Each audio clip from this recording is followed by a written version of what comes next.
Bonjour, on est aujourd'hui rendu à notre dernière capsule. On est le vendredi saint, vendredi juste avant Pâques. On va célébrer dans quelques jours la résurrection de Jésus. Et pour nous les croyants, c'est le moment le plus joyeux. C'est probablement la fête de l'année la plus importante. Parce que Jésus est ressuscité, d'en confirmer que le pardon était pleinement offert. Et aujourd'hui, on va regarder cette dernière parole de Jésus, qui se trouve dans Luc 23, verset 45. Le soleil s'obscurcit et le voile du temple se déchira par le milieu. Jésus s'écria d'une voix forte, « Père, je remets mon esprit entre tes mains. » Après avoir dit ces paroles, il expira. Vous vous souvenez, il y a quelques jours, on avait parlé de Jésus qui était abandonné du Père. Mais là, c'est le retour au Père. Tout est accompli, tout est parfait. Le sacrifice est complet. Jésus peut maintenant retourner auprès du Père, retourner dans cette gloire, retourner dans cette relation intime comme il avait avant avec le Père. On a vu hier que tout était accompli. Donc maintenant, il peut retourner au Père dans cette intimité. Parce que le sacrifice est accepté, est parfait. Cette parole nous indique un peu comme la résurrection de Jésus, nous le confirme d'une manière encore plus grande, mais que le pardon est offert, est accessible à tous.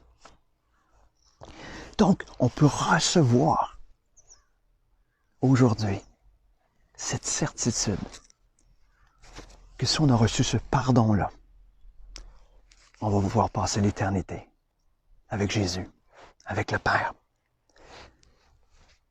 Qu'est-ce que ça change pour toi aujourd'hui de savoir que cette certitude-là, tout est accompli, tout est parfait, il n'y a rien qui va t'enlever ça. On va pouvoir retourner dans la présence du Père. Moi, je pense que ça change tout.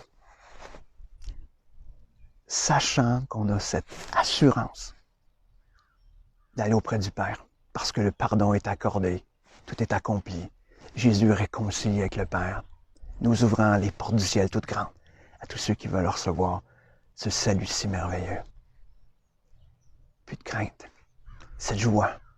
Peu importe ce qui va nous arriver, peu importe la durée de ma vie, peu importe la souffrance, peu importe ce qui va arriver, j'ai cette certitude d'être dans la présence de Dieu. Parce que Jésus, un, a tout accompli, mais deux, parce que sa réconciliation avec le Père, ou son retour dans la présence du Père, vient confirmer avec la résurrection que tout est payé et que je vais avoir accès si je reçois cela. Est-ce que tu as reçu ce salut si merveilleux?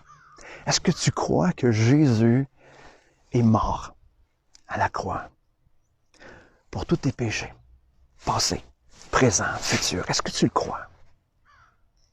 Et est-ce que tu crois que le sacrifice de Jésus était suffisant pour t'ouvrir les portes du ciel? Est-ce que tu crois que tu peux pas faire rien de plus parce que tout est accompli? Est-ce que tu crois que ce pardon est accordé?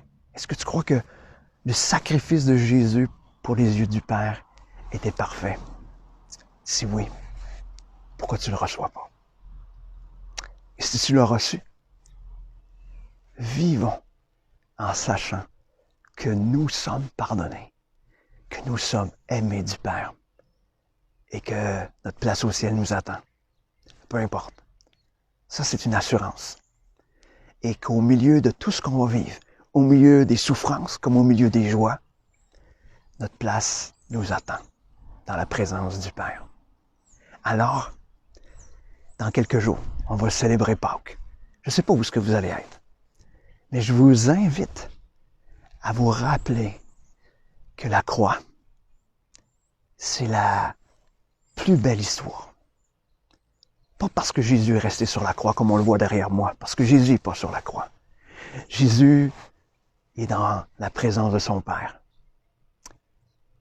Alors, cette belle histoire de la croix qui se termine avec cette plus grande histoire du fait que Jésus est vivant. Que cette histoire vienne transformer ton histoire afin que tu puisses être réconcilié avec le Père et vivre comme un enfant réconcilié avec son Père. Sur ce, bonne Pâques qui s'en vient et viens au pied de la croix. Prends le temps d'aller au pied de la croix pour écouter ce que Jésus a à dire. Sur ce, bonne journée.